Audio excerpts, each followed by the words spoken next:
再一次来到你面前，用诗歌敬拜你，也要聆听你的话语。这时候，求你安静我们的心，保守我们心怀意念，好让讲的、听的都能够在信仰上得到帮助和造就。也赐福每一位来到你面前的弟兄姐妹，让我们带着渴慕的心来，有丰富的恩典赐福回去。我们这样祷告。 感谢都是靠耶稣基督的名求，阿门。阿门。各位弟兄姐妹平安。平安。感谢主，让我这个机会能够来跟我们一起敬拜上帝。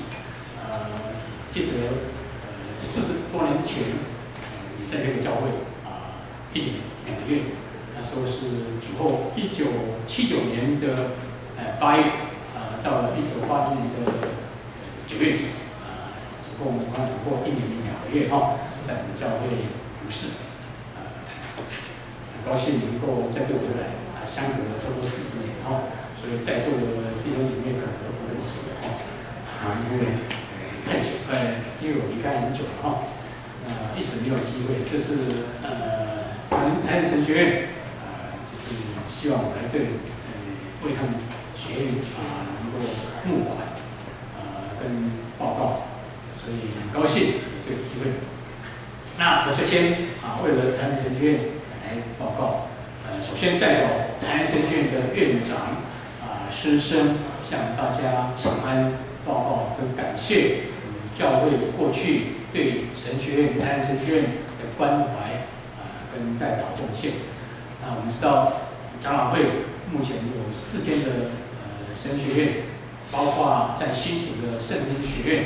不过新竹圣学院呢，现在已经没有在摘节传道人，以前是有，现在没有所以剩下3间，那3间就是台南神学院、台湾神学院跟玉山神学院。那这3间呢，台南神学院是历史最久就是最早创办也是我们长老会里面栽培最多的传道人。所以目前跟过去在台湾或是国外。 都有很多的传道人在各教会为主做工。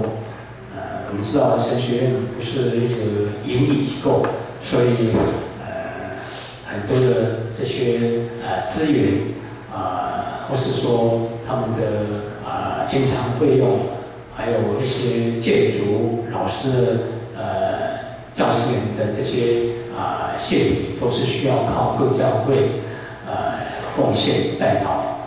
所以很希望我们如果有感动的，可以利用我们的奉献袋来奉献。我再次代表台南神学院的院长师生跟我们感谢。那我们今天的题目就是你有盼望吗？各位弟兄姐妹，不知道你对你的人生是充满盼望吗？开始了你对你所相信的耶稣基督有什么盼望？安念者，你把安念者就好。你对你的信仰有什么盼望吗？期待你们可以从今天的信息当中来得到答案。播不出来是吧？按 Enter 就可以了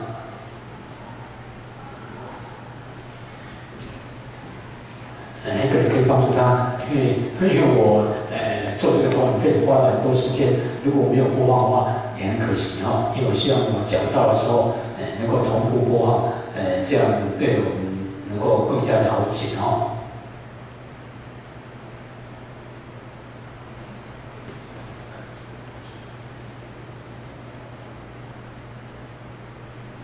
你们放进去那个我的那个档案应该有放进去吧？刚才。 第1章就是这里，不是这张，所以那档案不是这个。我的档案就这个，你把就对，你把它按播放地方。不能播放吗？按播放按播放就可以了。弄不出来，不好意思，因为在楼上第1台礼拜它有。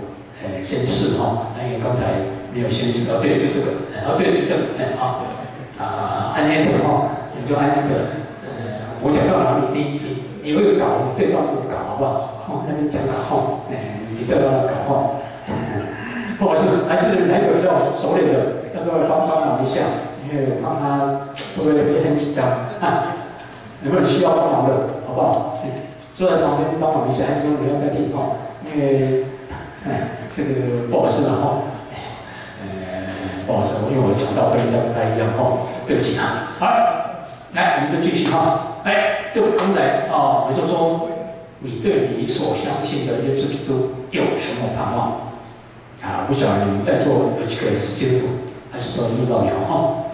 那你既然这个教会，我相信，你至少是一个慕道友哈所以你对你的信仰有什么盼望？期待我们今天的信息带给你答案。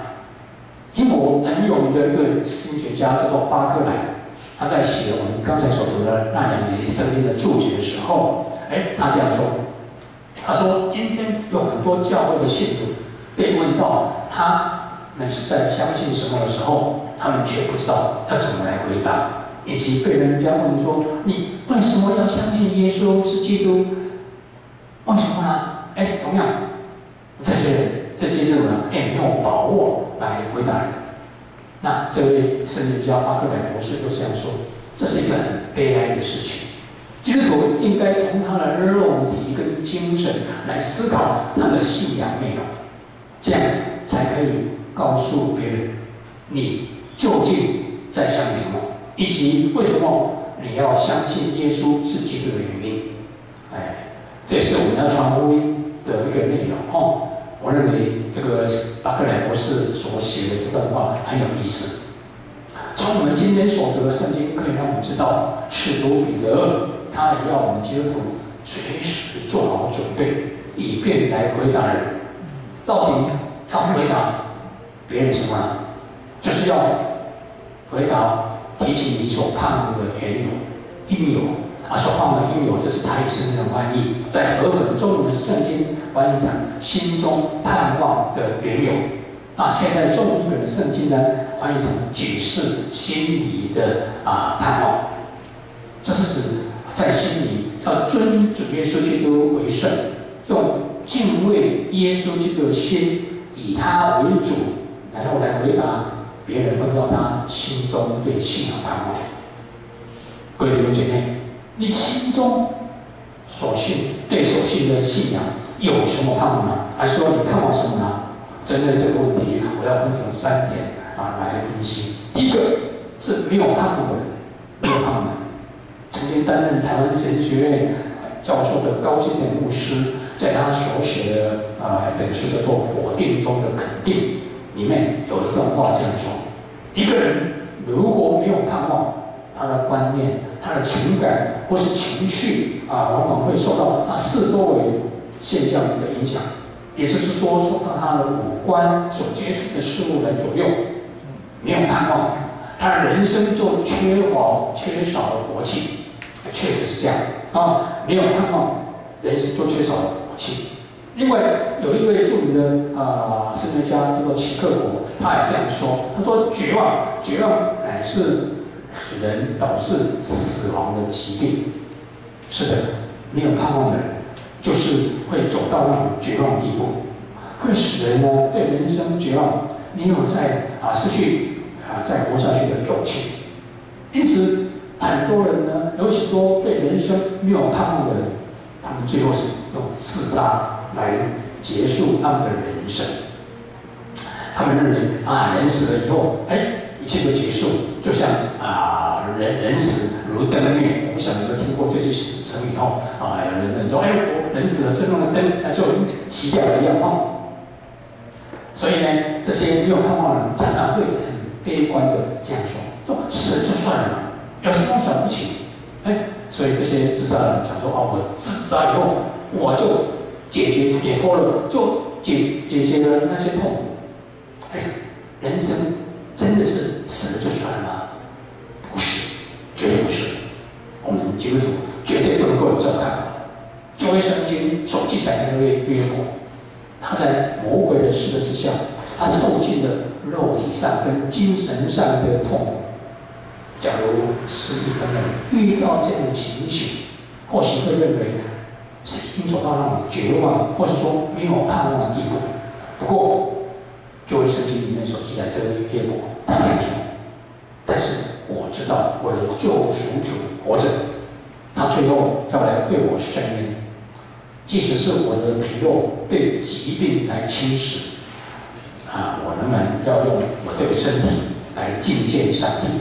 这是约伯记19章里面的一段话。约伯他深知道救赎他的主是永远活着，也就是救赎他的上帝是永远活着。所以在他的皮肉败坏之后，也就是他的肉体死了以后，他肉体里面的那灵魂要来朝见上帝。是的，一个没有盼望的人，当他受到肉体上或是精神上种种的逼迫或是迫害之后，他就没有再活下去的勇气。不过，那些有盼望的人，就完全不是这样的看法，是讲到没有盼望的人。第二个，跟我们谈到是错误盼望的人，错误盼望的人，在这个世界上完全没有盼望的人是比较少。虽然我刚才讲过，虽然有人自杀，不过自杀的比例还不是占大多数。反而我们很容易找到很多人是常常活在那种错误盼望中的。著名的布道家穆迪在他所写的一本书叫做《有福的盼望》里面，有些话这样说：他说，我认为抱着那错误盼望比没有盼望、没有任何盼望的人还要凄惨。因为一个人如果觉悟到他自己没有一点点的盼望，那还有可能会去找一个值得自己认为最好的盼望。但是活在错误盼望中，他会一步一步踏入困境，最后产生危机，甚至牵连到家里人。我认为穆迪的这段话很值得我们去思考。有很多人很羡慕美国人的生活方式，不晓得在座年轻人有没有这种想法不晓得你大学毕业以后会不会想要到美国留学或是去读硕士、博士，或是去移民到那边不晓得在座年轻人有没有这种想法？以前40-50年前，很多人大学毕业就到美国去读硕士、博士有的人甚至移民，因为40-50年前当时台湾的经济正在起飞，可以说跟美国的经济差距很大，所以很多人想说美国是一个人间天堂，可以淘金的王国没有错，当时我们的台湾的教育也没有美国那么好所以在当时40-50年前，真的很多人往美国去做淘金或是去那边想要取得硕士、博士，但是现在台湾的生活水平已经跟美国也差不多了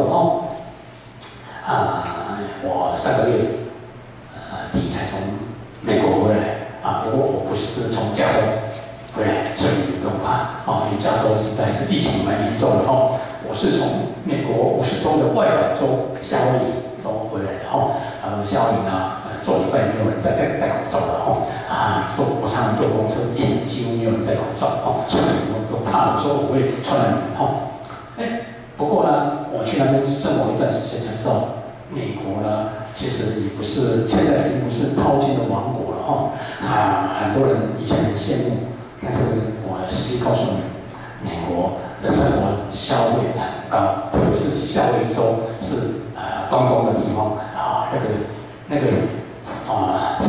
那个生活开支很高。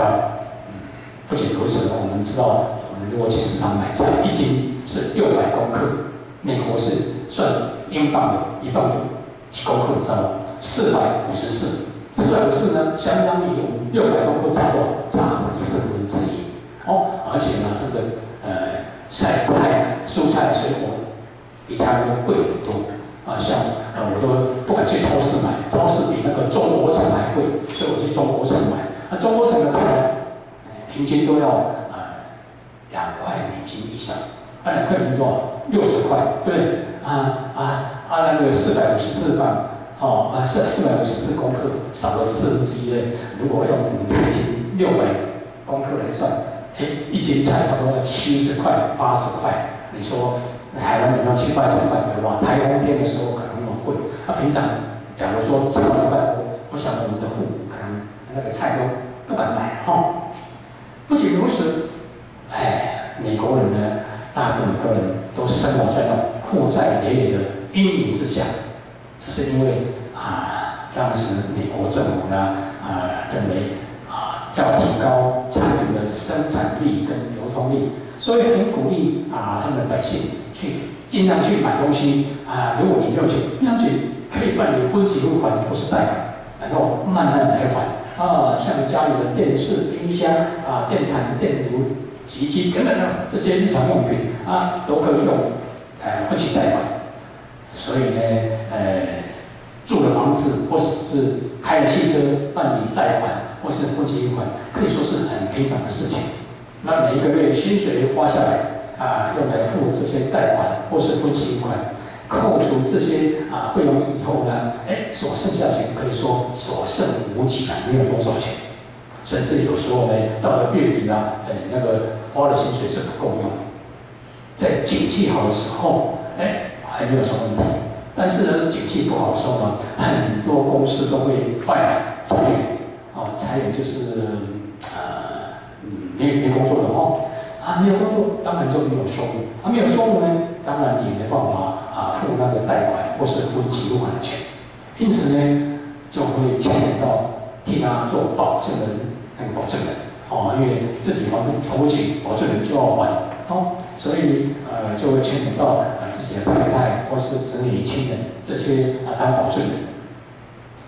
这里让我想到12年前，就是过2008年的时候，当时呢，美国发生那个信贷危机，就是次级房贷的那种经济危机。也就是说，你买房子贷款了。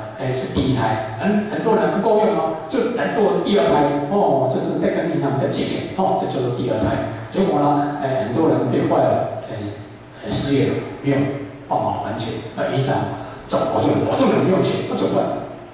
就发生了经济危机。当时不是只有美国发生经济危机，美国因为是经济强国，结果他们发生经济危机以后，影响到全世界，包括当时的台湾。也受到影响，这是一个很实际的历史。很多人想要享受比较高尚的生活，但是没有衡量自己的经济能力，然后做了个错误的判断，错误的盼望，导致影响到家人以及许多相关的人。另外，有很多人这样想，说我现在很忙没有时间来做礼拜，也没有时间看圣经。所以还不想要信主。等到我退休以后有时间，我再来信耶稣，我再来教会。这也是一个错误的盼望，因为我们不一定有那个机会。还有，常常有人这样跟我说：“牧师我临终的时候，以前我才来信耶稣，然后这样可以得救吗？”我不晓得你有没有想到这个问题真的有很多人问我这个问题因为他现在很忙，现在很忙，还不想信耶稣。真的也有人临终的时候，他的家人赶快告诉牧师说：“我的爸爸，现在已经快要昏迷状态了，牧师你可不可以帮他洗礼啊？”真的让牧师很为难因为平常你不能教会，然后呢，快要临终以前呢，要请牧师来洗礼。这样的人可以得救吗？假如这样的人可以得救，那么呢，有人就说，那么我要在临终以前才来洗礼来信耶稣。其实有很多人是在他想不到的时候就离开世上，意外死亡，因为有很多天灾、地变、地震，台风等等，不是我们可以料想到的。就像这次的 SARS， 中国这个肺炎呢，很多人已经过世了。还好我们台湾政府防治得力，比较少人因为这样而丧失生命。但是那些意外来死亡的人呢，可以说他们连回来机会都没有，所以这个也是个错误的盼望。有人常说，错误的盼望就像是蜘蛛在编一个蜘蛛网因此呢，这也算是一个错误。虽然你看蜘蛛七面五编一个网，但是呢，假如你家里看到蜘蛛网的时候，你会不会赶快拿一个扫把赶快把网子把它弄掉？一般人都会这样做。那有的人呢，就像蜘蛛在编人生的网，这个网好像是做梦一样。不过有一天这个网呢就会马上被清理掉，如此一来那个好像做梦的网也就不知道哪里去了。那一些梦想也会因为这样落空。我觉得这样的比喻是很有道理的。这是讲到错误盼望。第三个，跟我们谈到的正确盼望的人，正确盼望。智慧的王所罗门王曾经这样说：“他说，恶人一死，他的指望一定要灭绝，罪人的盼望也必灭没。”这是箴言11篇第7节所记载。刚才提到那位著名的布道家穆迪，在解释经的时候，他说，恶人就是去归属某一个教会在那里聚会，上学有一些盼望，但是他们最后还是要灭亡。灭亡的原因在于他们不能够及时发现错误。等到他们知道什么时候是正确的盼望的时候，那个时候已经太慢了，太晚了。是的，目的的这段话可以让我们知道，当我们还活着的时候，应该好好把握那正确的盼望。那么我要请问大家，那什么才是正确的盼望呢？目的他又这样说，他说我们所盼望的是耶稣基督，他已经通过考验。所以我们的盼望，如果是建立在耶稣基督的根基之上，那么这个盼望才是一个稳固又稳定又坚固的。从目的的这段话，可以让我们知道，正确的盼望应该是要建立在耶稣基督的根基上面。当主耶稣被人钉十字架以后，他的学生很失望，本来他们就想说，我们跟着这个老师应该可以当犹太人的王，来推翻当时的罗马帝国。但是，竟然耶稣被判死刑，被钉十字架，所以他们很失望，甚至到了绝望地步。但是耶稣从死里复活以后，这些学生就从绝望中变成盼望，因为耶稣好几次给这些学生看，让他们知道耶稣他们所跟随的老师确实有从死里复活。也确实不是一般的人，但是道成肉身的上帝来到世上。彼得可以说是耶稣12个学生的班长，因为他常常很勇敢耶稣问话的时候，他第一个回答然后也最勇敢去面对一些困难。当耶稣复活以后，也曾经3次呼召彼得说：“你爱我吗？你还喂养我的羊。”后来彼得也接受耶稣这个呼召，所以当耶稣升天以后，他到处在耶路撒冷到处传福音证明见证耶稣基督是复活者。后来呢，那些不相信耶稣基督的犹太人抓他到犹太公会审判的时候呢，彼得很勇敢的对主耶稣做见证说：“他说除了耶稣基督以外，没有别的拯救，因为在天下人间没有赐下别的名，我们可以靠着他得救。”这是使徒行传第4章12节记载。从这段经文让我们知道，我们只有靠着耶稣基督才可以得救。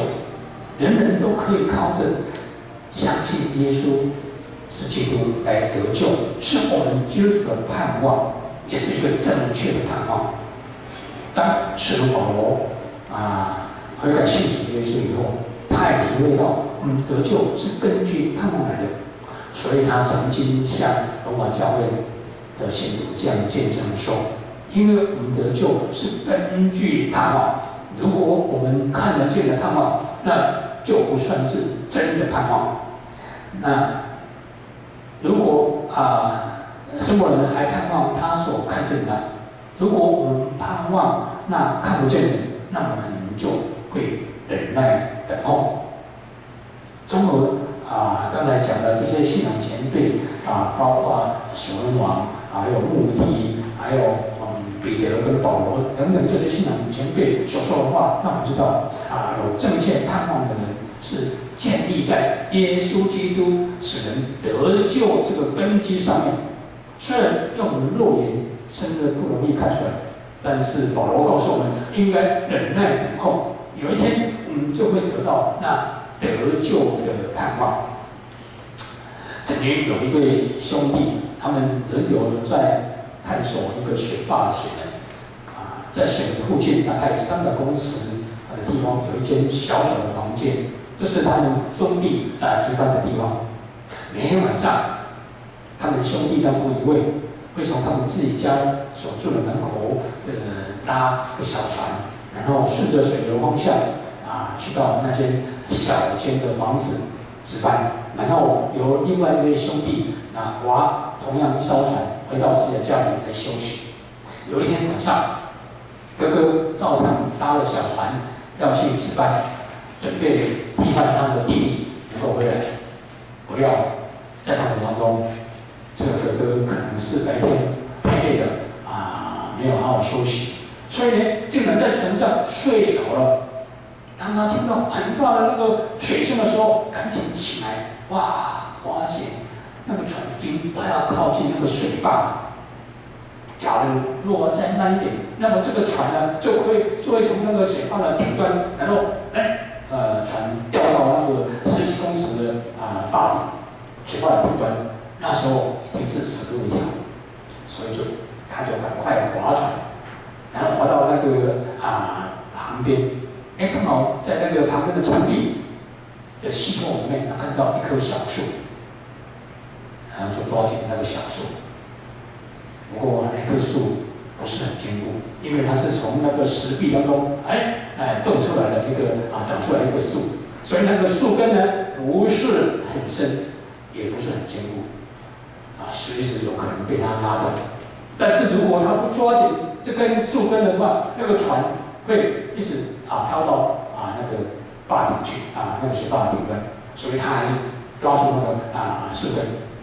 不过在那非常危急的瞬间，他马上做了决定，就是赶快喊救人救命啊，救命啊！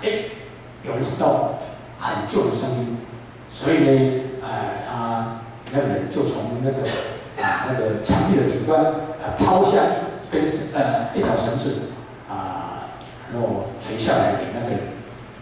那个人看到绳子垂下来以后，马上放掉那个树枝，抓住那条绳子，然后就从那条绳子慢慢爬到那个墙壁的上面去了。因为这样，他得到拯救。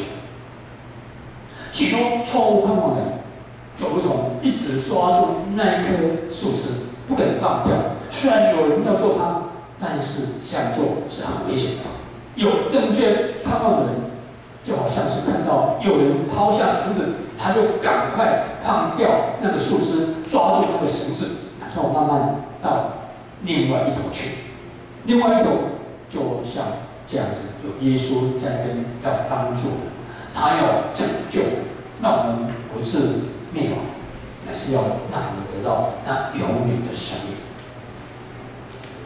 最近我们讲到中国的武汉肺炎，导致全球都很紧张发觉这次紧张呢，比我想到之后2003年，就是17年还紧张因为我记得那时候还没有那么紧张这次真的很紧张17年的现在就是2003年的3月左右，世界各国受到 SARS 的侵略。但是也类似目前这种肺炎我们台湾也没办法避免。当时的 SARS 呢，造成我们台湾有很多位的医护人员死亡，让我们觉得无限的哀伤跟可惜。其中第一个殉职的医生叫做林崇威，他是虔诚的基督徒。经过大概2个月，就是5月15号就过世了。他是为了救一位 SARS 的病人，被这个 SARS 的病人感染。后来这个 SARS 病人被人救起来了，救活了，结果他自己，就被感染了，丧失生命，这实在是很可惜哈。那经过5天以后，就是5月20号，他在澎湖的基金会举行告别礼拜，因为他爸爸是澎湖人，所以说回到故乡举行告别礼拜。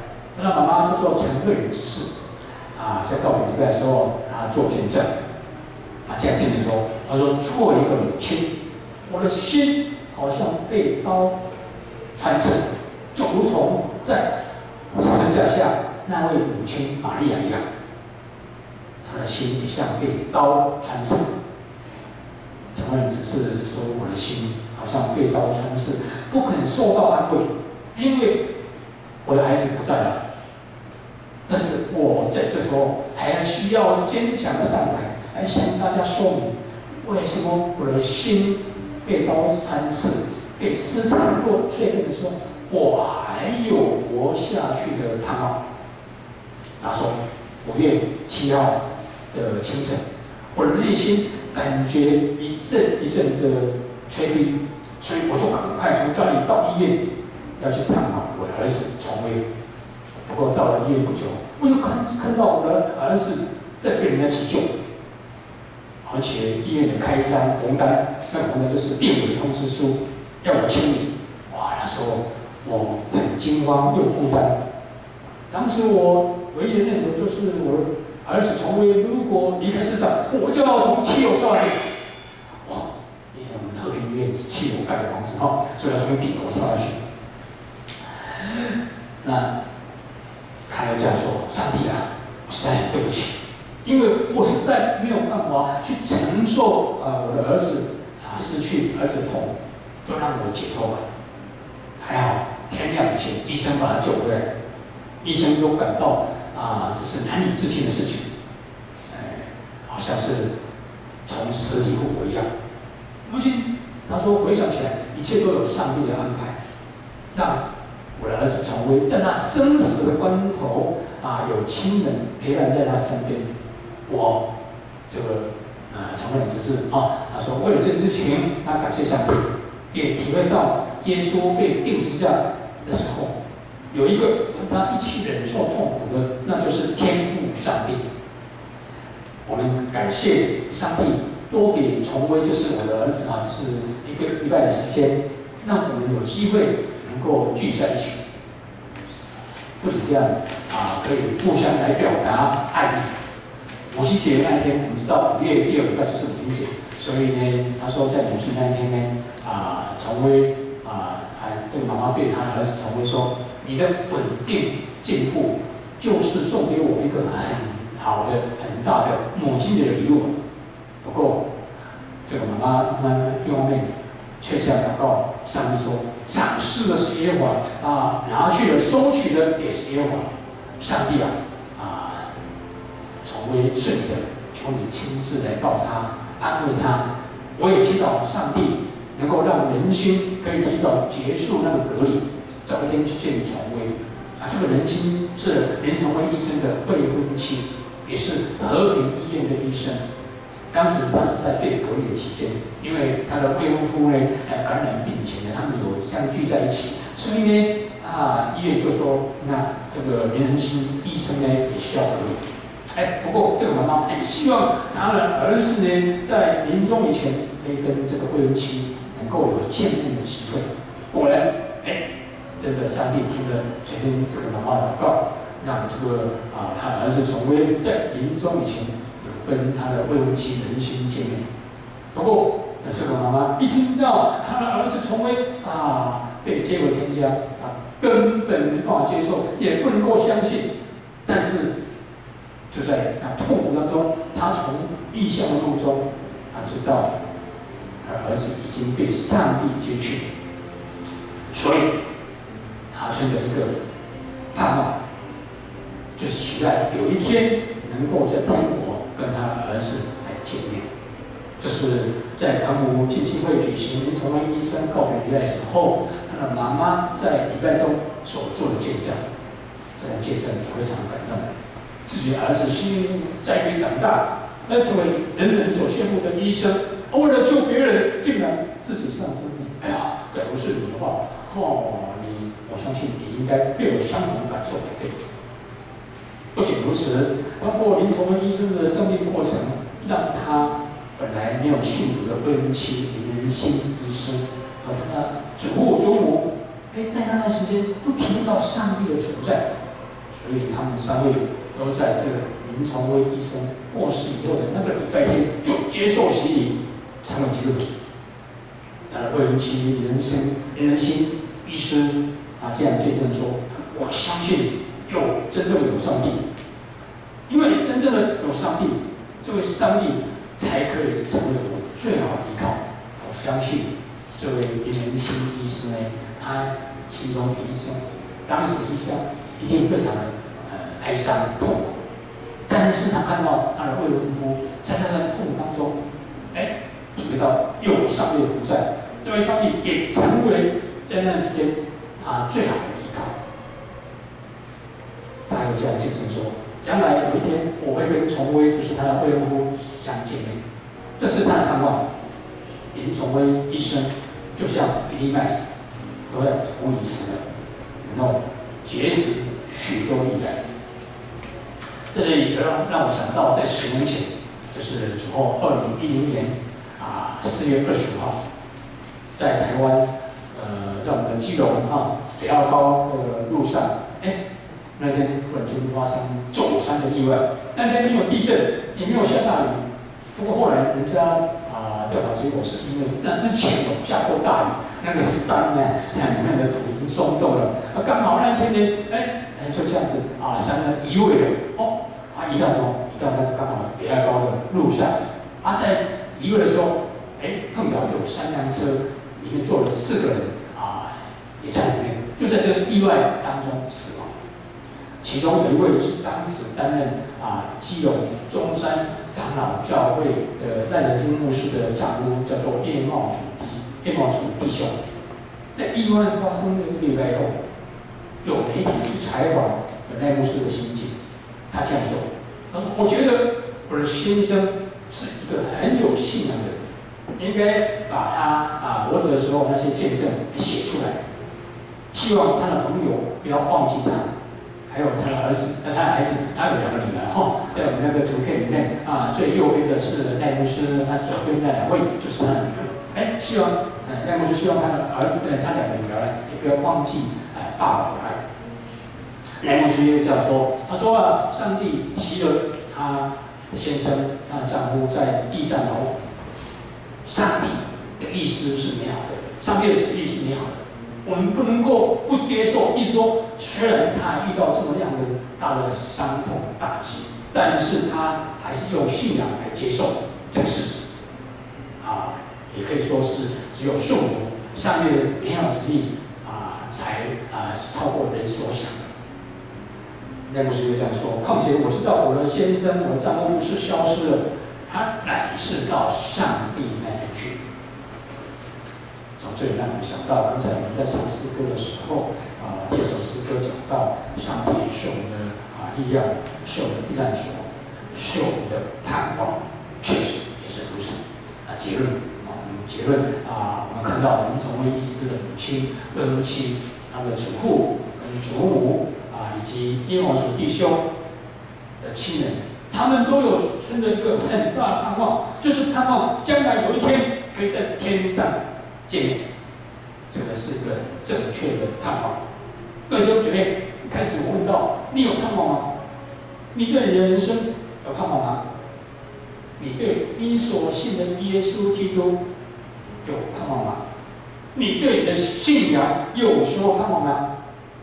你盼望在你人生结束以后，将来可以到天上跟你的亲人再相见面吗？